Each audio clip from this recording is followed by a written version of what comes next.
दशकों से भारत की लोकतांत्रिक व्यवस्था में एक स्पष्ट असंतुलन रहा है। महिलाएं, जो आबादी का लगभग आधा हिस्सा हैं, वे उन संस्थाओं में पर्याप्त रूप से प्रतिनिधित्व नहीं पा सकी जो कानून और राष्ट्रीय नीतियां तय करती हैं। लेकिन 2014 के बाद से महिलाओं ने शिक्षा, एंटरप्रेन्योरशिप और यहां तक कि सशस्त्र बलों में भी उल्लेखनीय प्रगति की है। मोदी सरकार ने यह सुनिश्चित करने की दिशा में काम किया है कि यह प्रगति विधायी निर्णयों में भी दिखाई दे और लंबे समय से बने इस अंतर को संरचनात्मक रूप से दूर किया जा सके। नारी शक्ति वंदन अधिनियम इसी सोच का सबसे स्पष्ट उदाहरण है, जिसका उद्देश्य महिलाओं को राजनीति के हाशिए से मुख्य धारा में लाना है। यह कानून लोकसभा और राज्य विधानसभाओं में 33% आरक्षण सुनिश्चित करता है, जिसमें अनुसूचित जाति और जनजाति के कोटे भी शामिल हैं। इससे यह सुनिश्चित होता है कि महिलाओं का प्रतिनिधित्व केवल प्रतीकात्मक न रहकर शासन व्यवस्था का स्थायी हिस्सा बने। यह कोई अस्थायी बदलाव नहीं, बल्कि पावर डिस्ट्रीब्यूशन को संतुलित करने की सिस्टमैटिक शुरुआत है। इस सुधार की सबसे बड़ी खासियत इसका व्यापक प्रभाव है। आज लोकसभा में 543 सीटें हैं, जिनमें केवल लगभग 78 महिला सांसद हैं, यानी करीब 14% प्रतिनिधित्व।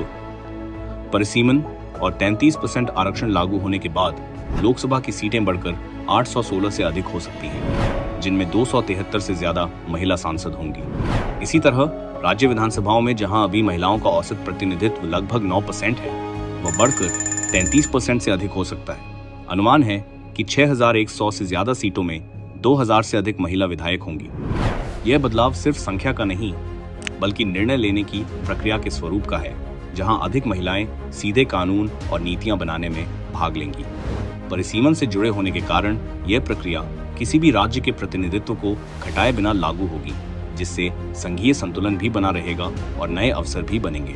आरक्षित सीटों का रोटेशन यह सुनिश्चित करेगा कि समय के साथ अलग अलग क्षेत्रों की महिलाओं को नेतृत्व का अवसर मिले और एक व्यापक नेतृत्व वर्ग विकसित हो। इस सुधार की जरूरत भारत के जमीनी अनुभव से भी स्पष्ट होती है।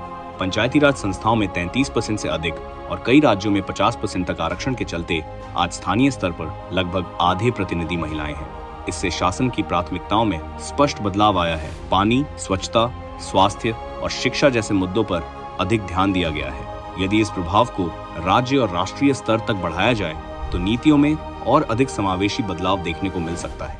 आज जब भारत खुद को वैश्विक नेतृत्व की ओर ले जा रहा है और विकसित भारत के लक्ष्य की ओर बढ़ रहा है, प्रधानमंत्री नरेंद्र मोदी का समावेशी शासन पर जोर महिलाओं के राजनीतिक सशक्तिकरण को इस परिवर्तन के केंद्र में रखता है।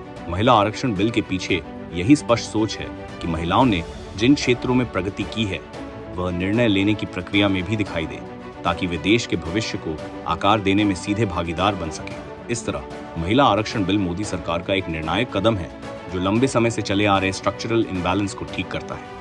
यह लोकतांत्रिक प्रतिनिधित्व को मजबूत करता है और यह सुनिश्चित करता है कि भारत की विकास यात्रा उन आवाजों द्वारा संचालित हो जो वास्तव में उसके समाज का प्रतिनिधित्व करती हैं।